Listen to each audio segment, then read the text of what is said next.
는 옵티컬 레조네이터에 대해서 배워보도록 하겠습니다. 그래서 이게 지금 옵티컬 레조네이터라고 하는 것을 보통 이제 많이 사용하는 것 중에 패브리 패롯 옵티컬 캐비티를 가지고 사용합니다. 그래서 오늘 이제 배울 것은 패브리 패롯 옵티컬 캐비티에 대해서 배워보도록 하겠습니다. 옵티컬 레조네이터는 주로 레이저 공진기에서 사용하는 말하고 있는 레이저 공진기가 되고요. 그것이 가장 기본적인 구조가 패브리 패롯 옵티컬 캐비티가 되겠습니다. 자, 이런 레이저 공진기의 하나의 형태인 옵티컬 캐비티 또는 옵티컬 레조네이터는 또 파장을 선택적으로 선택할 수 있는, 선택적으로 파장을 뽑아낼 수 있는 파장 필터로 많이 이용을 하고 있습니다. 여기서 이제 오늘 배울 것은 패브리 패롯 옵티컬 캐비티에 대해서 한번 배워보도록 하겠습니다. 일단은 이제 패브리 패롯의 의미를 보면 페브리라는 사람과 페롯이라는 두 프랑스 과학자가 이것을 제안을 했고요. 그래서 옵티컬 캐비티를 가지고 간섭계를 만들어 것이 되겠습니다. 그래서 그러면 이번 시간에 이것의 원리와 이것의 특성들을 좀 살펴보도록 하겠습니다. 지금 여기가 지금 패브리 패롯 옵티컬 캐비티를 보여주고 있는데요. 두 개의 다일렉트릭 미러가 있습니다. 여기서 크기가 이 직경이 80mm, 8cm가 되고요.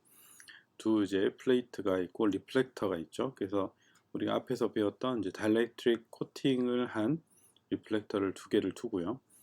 그 다음에 이제 평편도가 파장의 110분의 파장, 그러니까 파장이 만약에 100 나노다 하면 거의 한 1나노에 가까운 평판도를 가지고 있다, 이렇게 볼 수 있습니다.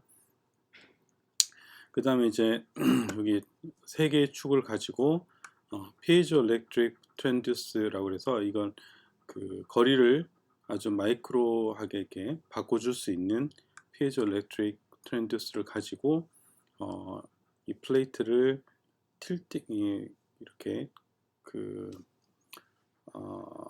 경사를 줄 수 있습니다. 그러면서 뭘 해주냐면 빛이 들어왔을 때 이 안에서 이제 가둬져 있어야 되기 때문에 이 두 미러가 평행해야 됩니다. 이게 이제 평행하게 위치해야 되기 때문에 그 평행한 위치를 맞춰주기 위해서 한쪽을 마이크로하게 틸팅할 수 있도록 세 축으로 만들어져 있다. 이렇게 생긴 것이 가장 일반적인 패브리 패롯 옵티컬 캐비티가 되겠습니다. 자, 옵티컬 캐비티, 옵티컬 레조네이터의 이제 구성들을 보면 미러가 있고요. 두 개의 미러가 이렇게 경계를 가지고 있습니다. 그래서 주로 이제 다일렉트릭 미러를 사용하고요. 자, 빛이 안에서부터 발생해서 나올 수도 있고 또 밖에서부터 들어올 수도 있겠죠. 그래서 두 개의 미러가 존재를 하고, 자, 그랬을 때 빛이 A라고 하는 웨이브가 첫 번째 미러에서 맞고 돌아와서 다시 자기 위치에 왔을 때를 B라고 이렇게 정의를 내렸습니다. 그래서 A번 웨이브와 한번 갔다 왔을 때의 웨이브, 두 개의 웨이브를 같은 위치에서 봤을 때 두 개의 웨이브가 간섭을 일으켜요. 인페이스, 같은 위상일 때 간섭을 일으킵니다. 그래서 이런 간섭 조건에 의해서 만들어진 이 두 미러 사이에 간섭 패턴이 만들어지는데, 그 간섭 패턴의 결과가 다음과 같이 이런 지금 붉은색, 그 다음에 파란색, 또 이제 분홍색, 이거 말고도 여러 가지의 패턴들이 있습니다. 자, 이 패턴의 특징은 뭐냐면 양쪽 미러의 미러 부분이 이 사인 웨이브의 0이 되는 0 위치가 0이 된다는 거죠. 모두 0이 되는 위치가 됩니다. 그래서 이런 웨이브를 주로 이제 스탠딩 웨이브, 그래서 그 정형파, 정지되어 있는 파다, 정형파다 이렇게 부릅니다. 그래서 이 스탠딩 웨이브는 모두 이 미러 안에 빛의 그 간섭에 의해서 발생되는 것이다. 그럼 이 정형파가 만드는 주파수가 있겠죠. 그래서 얘가 만약에 F1이면 얘는 F2, 그 다음에 F3, 여기가 F8 해서 주파수가 각각 서로 다른 주파수를 가지고 출력이 됩니다. 이런 간섭 모양을 가지고 바깥으로 출력이 되는데 그때마다 출력되는 주파수가 다음과 같이 된다는 거죠. 그래서 만약에 m이 1일 때 뮤 여기가 1, 첫 번째 주파수가 나오고요. 그 다음 동안에는 첫 번째 주파수와 두 번째 주파수 사이에는 주파수가 존재하지 않습니다. 그래서 그때는 빛이 나오지 않고요. 그 다음에 m이 2일 때, 뮤가 2일 때 주파수가 빛이 방출이 되고, 그 다음에 그 사이에 또 존재하지 않다가 뮤가 3일 때 빛이 나오고, 뮤가 4일 때 나오고, 이런 식으로 이 두 개의 미러를 통과한 빛은 다음과 같은 특정한 주파수에서만 빛이 존재해서 나온다. 그래서 이런 각각의 그 존재하는 빛을 뭐라고 하냐면 캐비티 모드라고 부릅니다. 여기를 이제 캐비티 모드라고 이렇게 부릅니다. 자, 그래서 좀 더 살펴보면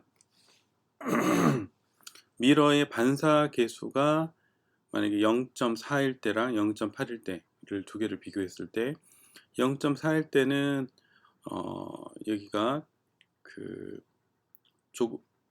여기 주파수 사이 두 개의 캐비티 모드 주파수 사이에 빛이 조금 존재를 하는 거죠.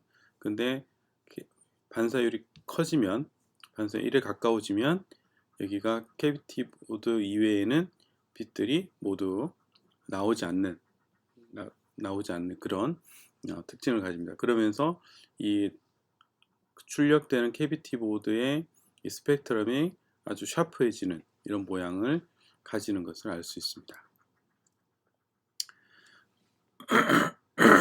자, 그래서 이런 그 각각의 M1, N2, N3, M8 해서 이게 쭉 있는 이 모드들, 이거보다 더 많은 모드들이 존재를 합니다.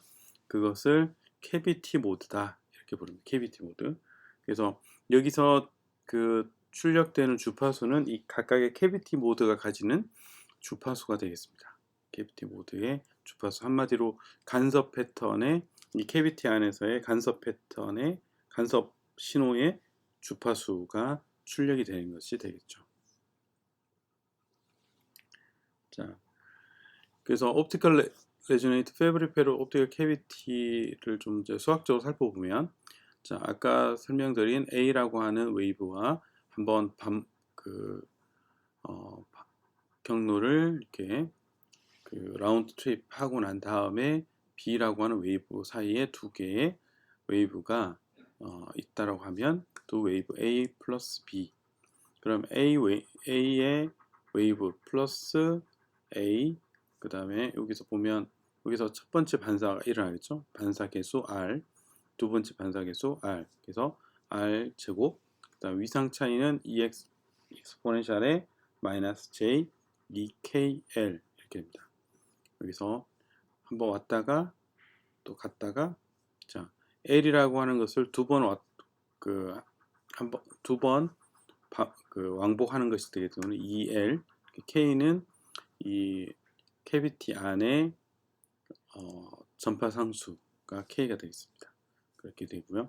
자, 그러면 이것이 계속 반복이 되죠. 또 한번 왔다가 반복, 또 왔다가 반복. 그러면 A, B, C, D 이거 다 더해주면 A 플러스 B, 그 다음에 C는 A에 또 미를 두 번 또 반복하기 때문에 그 반사를 하기 때문에 A 4승 익스포넨셜의 마이너스 J 4KL 이렇게 되고요.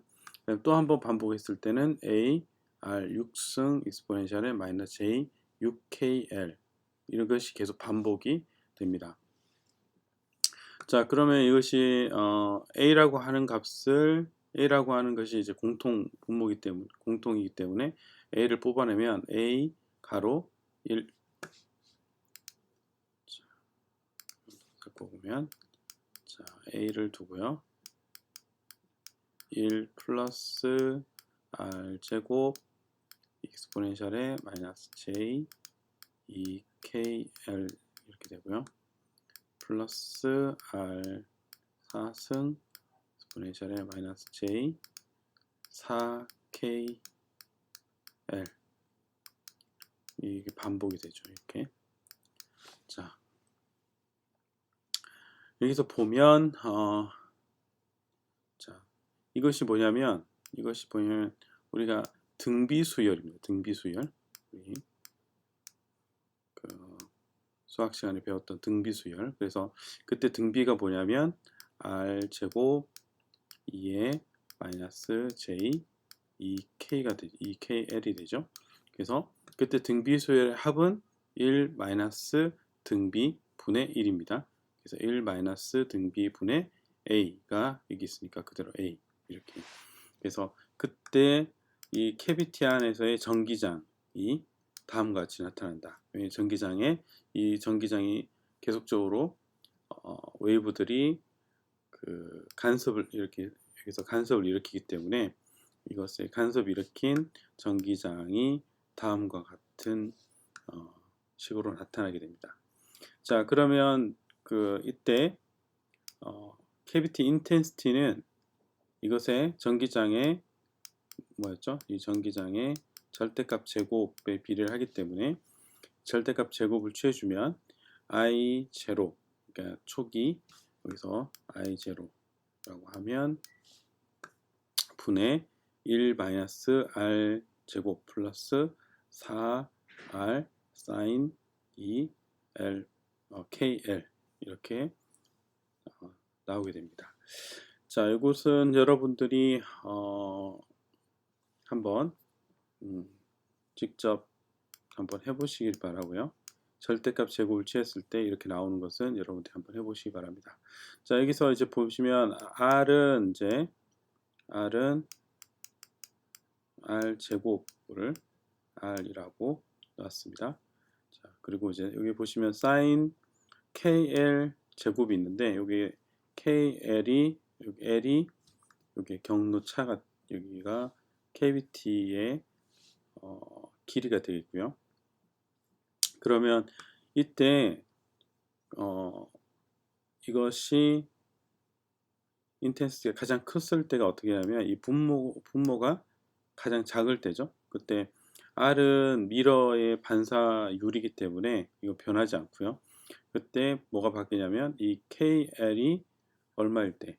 0일 때 사인 KL이 0일 때 분모가 가장 작습니다. 작기 때문에 한마디로 가장 큰 값을 가진다.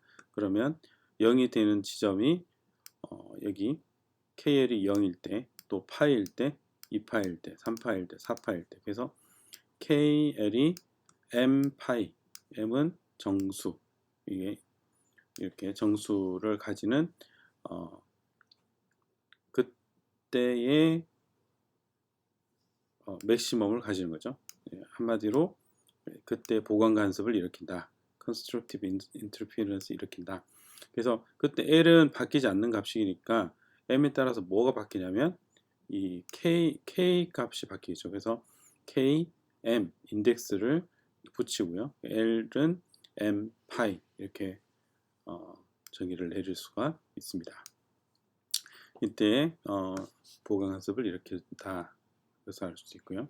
자, 그러면은 KML은 M파이다 해서 여기서 이제 K 대신에 람다 M 그죠? 람다 M분의 2파이 L은 M파이. 이때 무슨 얘기냐? 그때 그 파장에 따라서 간섭 그 보강 간섭 맥시멈이 되는 지점이 달라진다는 뜻이죠. 그래서 어떤 파장이냐면 2분의 람다가 L이 되는 지점. 그래서 한마디로 이 람다 M은 뭐하고 같냐면 자, M분의 2L 하고 같습니다. M분의 2L 되는 파장은 다 맥시멈을 가진다. 이때 맥시멈 인텐시티를 가지게 된다는 거죠. 이때. 자, 그러면 M이 우리가 1일 때 파장이 1일 때죠. 그러면 1이니까 2L 분의 1분의 2L 이죠. M이 2일 때 그때 파장은 2L분의 2죠. 이것은 2L이고 얘는 L이 되죠. M이 3일 때 람다 3 이거는 3분의 2L 그래서 3분의 2L 3분의 1이죠.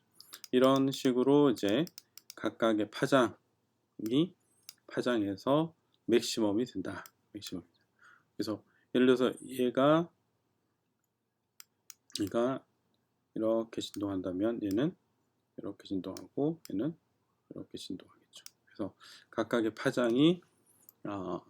파장에서 맥시멈의 인텐시티를 가지게 되는 한마디로 각각의 파장에서 보강 간섭을 일으키게 되고 그 각각의 파장만 캐비티에서 살아남게 되는 거죠. 캐비티에서 나머지는 다 상쇄 간섭을 일으키기 때문에 그렇습니다. 그래서 이 캐비티를 통해서 통과되는 빛은 각각의 이 람다 M이라고 하는 불연속적인 파장에 대해서만 통과를 해서 출력이 되게 되겠습니다.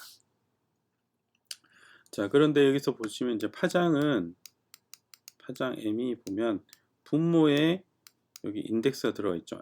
M이 인티저가 들어갑니다. 그러면은 2L. 자, 그러면 어떻게 되냐면 이것이 예를 들어서 M이 1일 때 그 다음에 이게 M이 커지면 점점점 이 간격이 줄어듭니다. 이런 식으로 이렇게 줄어들어요. 간격이 이 파장의 이 간격이 불연속적이죠.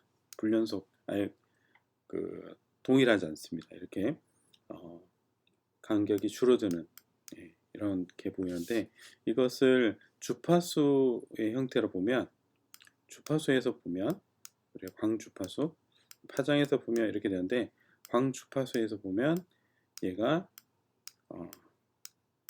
이 두 개의 주파수 간격이 동일한 것을 알 수 있습니다.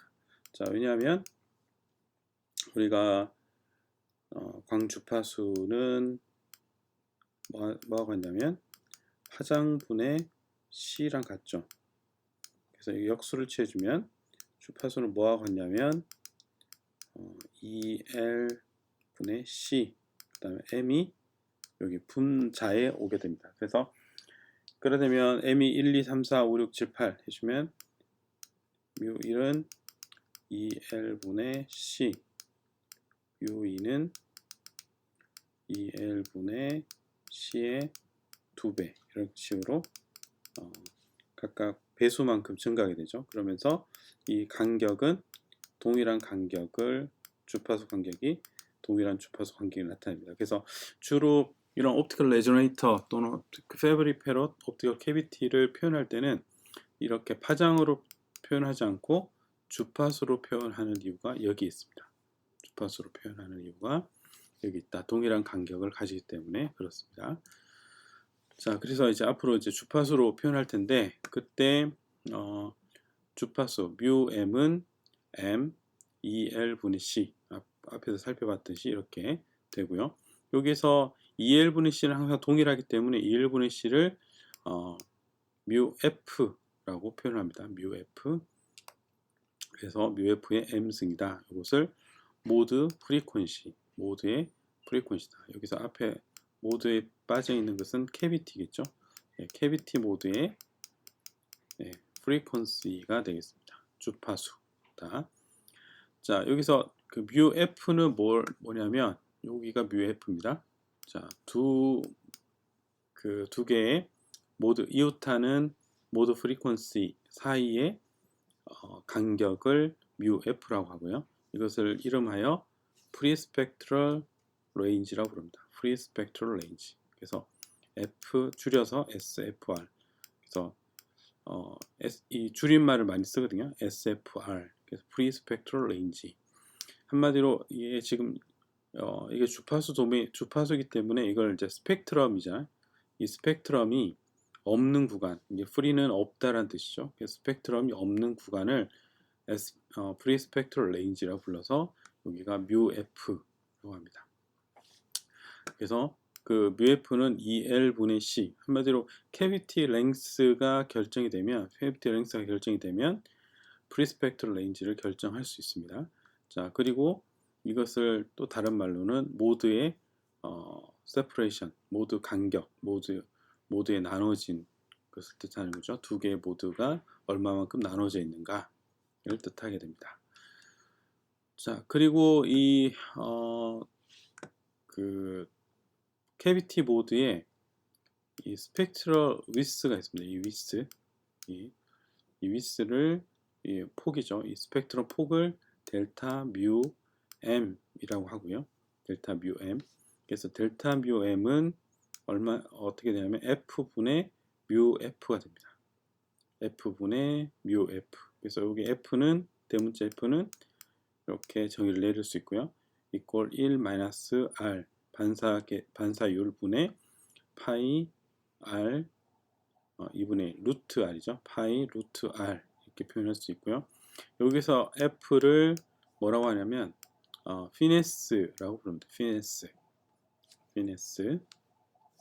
자, 이게 요 F 값이 뭐하고 같냐면 F가 이게 커지면 커질수록, 자, F가 커지면 이 스펙트럼 폭이 어떻게 되죠?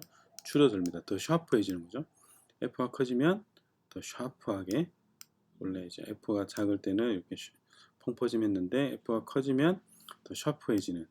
그래서 요 F 값이 피네스. 그래서 F 값이 크다. 그러면 이 스펙트럼이 더 샤프해진다. 이런 뜻을 가지고 있습니다. 그러면 이 F는 뭐하고 또 관계를 가지냐면 반사율하고 관계를 가지죠. 그래서 우리가 앞에서 여기서 봤듯이 R이 0.4일 때보다 R이 0.8일 때 F가 더 큰 값을 가지는 것을 알 수 있습니다. 그래서 이 폭이, 스펙트럼 폭이 더 많이 줄어들었죠. 네, 줄어들었습니다. 그래서 F를 피네스라고 부른다. 피네스. 자, 페브리페롯 옵티컬 레조네이터를 또 많이 이제 이렇게 만드는 경우들을 이제 에탈론이라고 불러요. 에탈론. 그래서 자, 페브리페롯 옵티컬 캐비티, 또 옵티컬 레조네이터, 그죠? 이렇게 이제 부르는데 이것을 또 에탈론이다. 자, 이런 그 다이렉트 미러 두 개를 겹쳐서 만든 것을 이렇게 페브리페롯 옵티컬 레조네이터 만든 것을 에탈론이라고 부릅니다.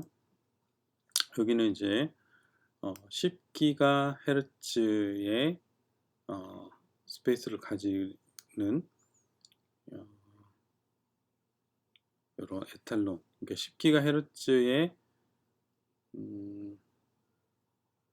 10GHz의 네, 자, 여기 무슨 얘기하면 두 개의 스펙트럴 위스, 여기가 지금 주파수 1, 주파수 2가 있죠. 요 사이에 간격이 얼마냐면 10GHz입니다. 10GHz. 자, 헤르츠를 갖는 에탈론이라는 거죠. 이런 식으로 생겼습니다. 이것도 이제 각각 에탈론인데 이것은 UV에서부터 IR까지 파장을 달리해서 만든 그런 에탈론이 되겠고요.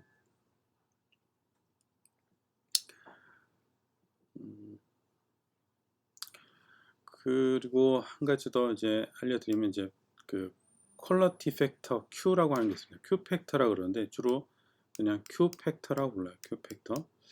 이건 이제 레이저에서도 많이 사용되는 용어고요. Q 팩터. 얼마나 샤프하냐, 이런 스펙트럼이 얼마나 샤프하냐, 이것을 Q 팩터와 관련이 됩니다.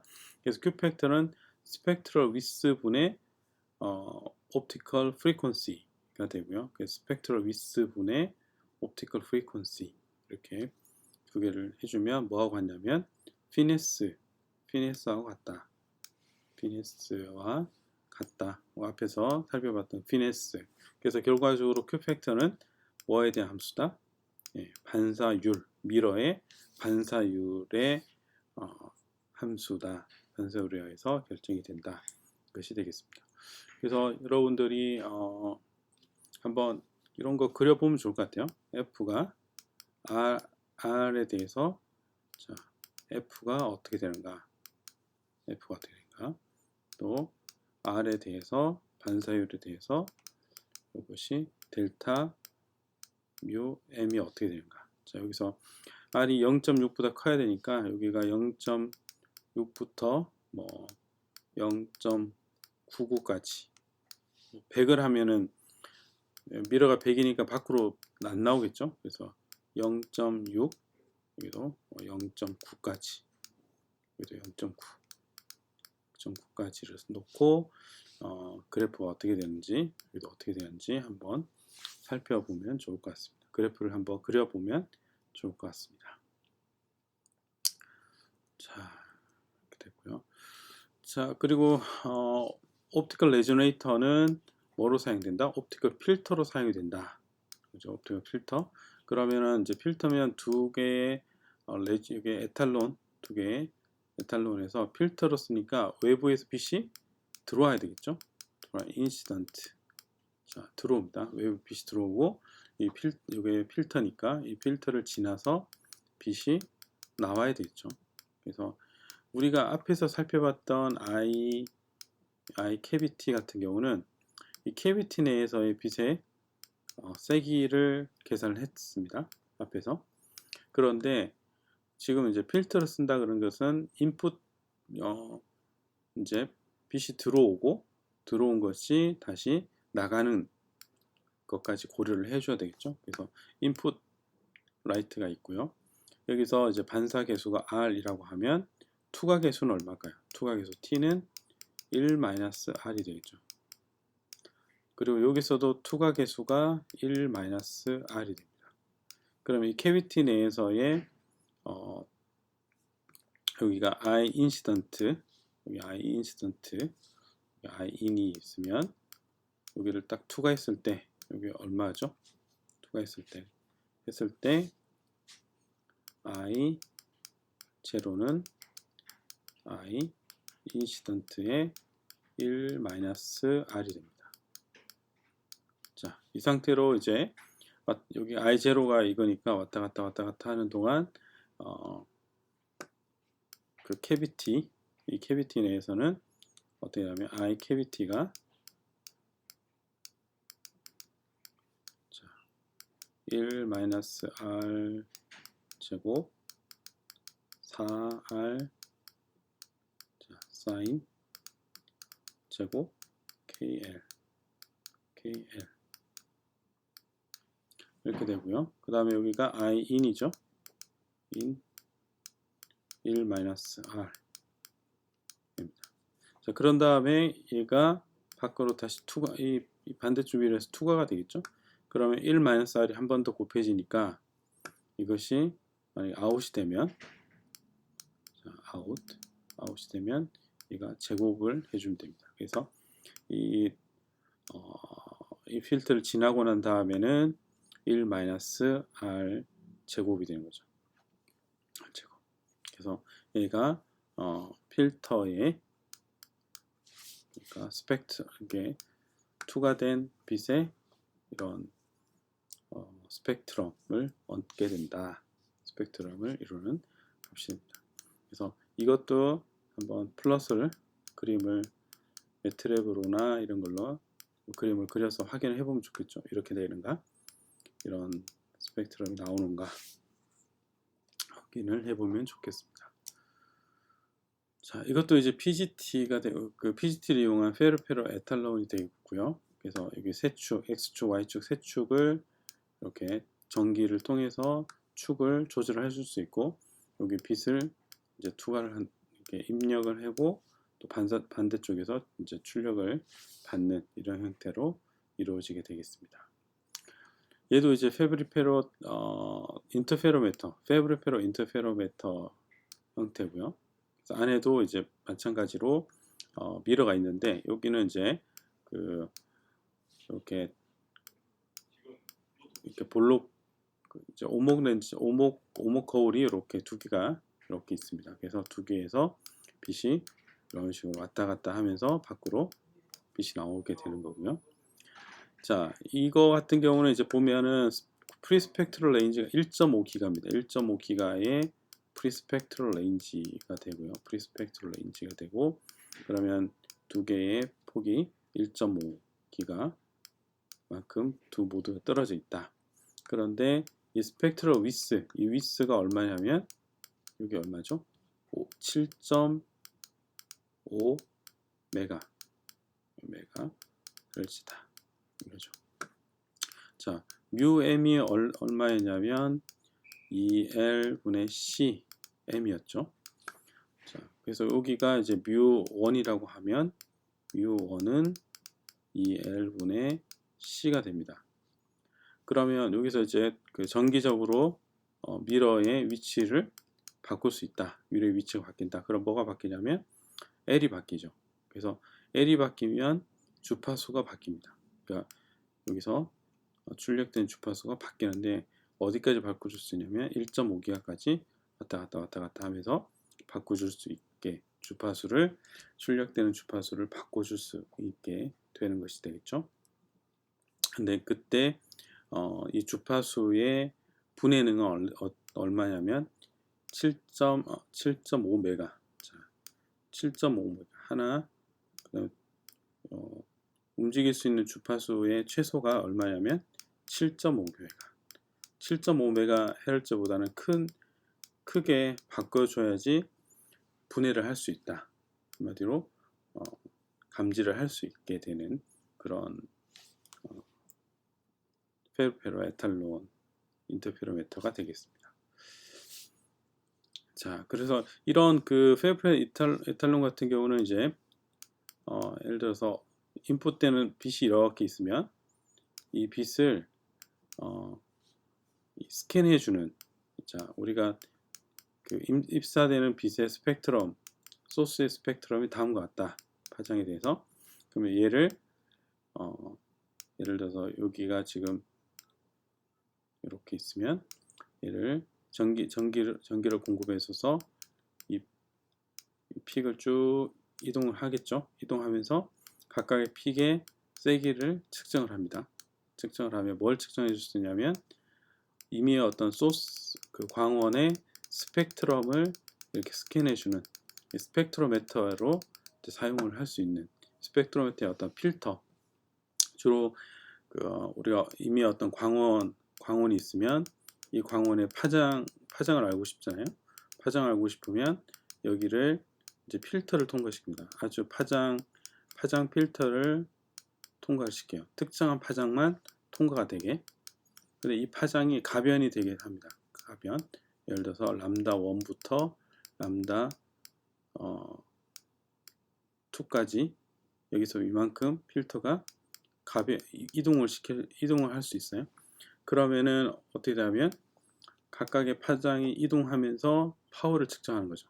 파워를 측정하면 첫 번째 파워, 두 번째 파워, 세 번째 파장에서 파워를 이렇게 측정해 가면 스펙트럼이 나오겠죠. 각각의 파장에 따른 스펙트럼이 이렇게 구해지게 됩니다. 하면 이것이 이 광원의 스펙트럼 모양이 이렇게 된다. 이렇게 사용할 때 그런 파장 필터의 역할을 해주는 것이 페르페롯 인터페로미터다라고 하는 것이 있다. 자, 그러면 그 예제를 살펴볼 텐데요. 자, 일단 페브르페롯 옵티컬 캐비티인데 그 랭스가 얼마냐면 100 마이크론입니다. 미러 간의 랭스가. 그리고 리플렉턴스가 0.9 그리고 파장이 900 나노미터 이고요.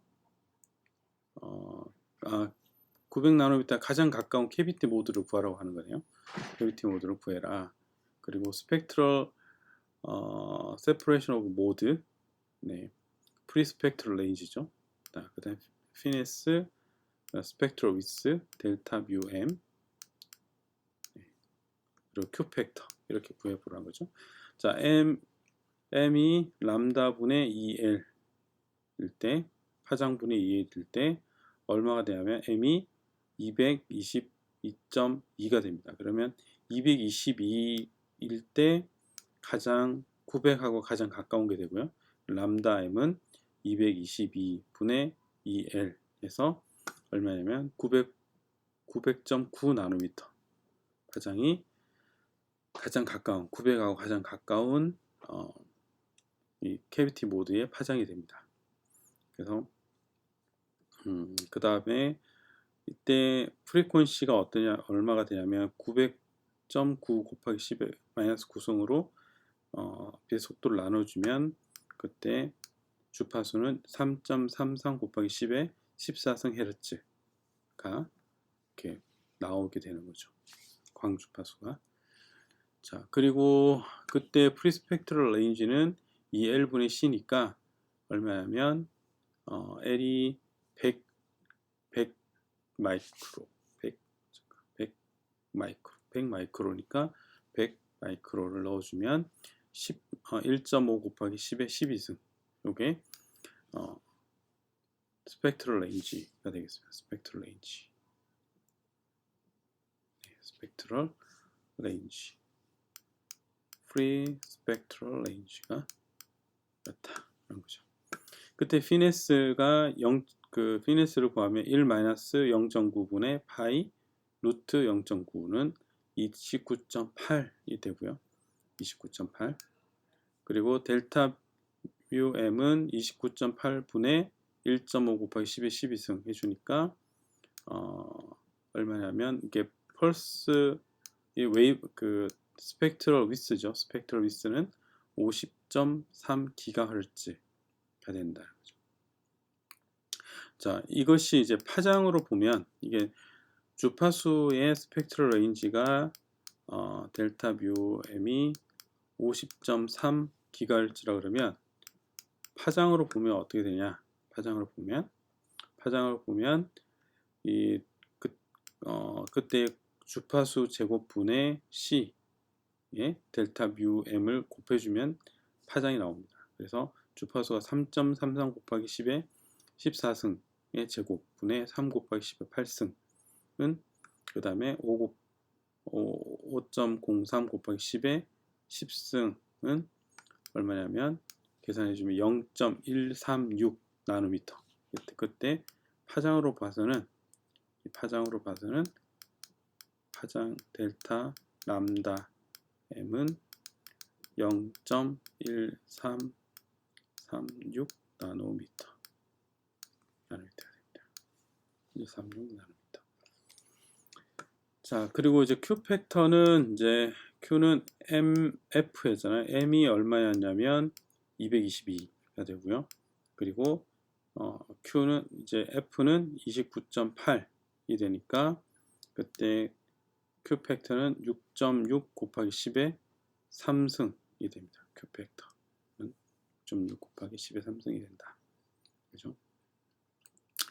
자, 그래서 여러분들이 차분히 제가 이제 좀 시간이 없어 급하게 했는데 차분히 하나씩 계산을 해보면서 확인을 해보시기 바라고요. 그 다음 예제는 이제 여러분들이 한번 풀어보시기 바랍니다. 각각의 이제 길이라든지 이 캐비티 모드에 대한 부분들, 여기서는 이제 굴절률이 들어가 있죠. 아까는 이제 미러 사이에 그 공기 중에 있을 때인 경우인데, 여기는 지금 굴절률이 M인 경우 어떻게 되는가, 그 차이를 한번 여러분들 확인해 보시기 바랍니다. 자, 오늘은 여기까지 하도록 하겠습니다.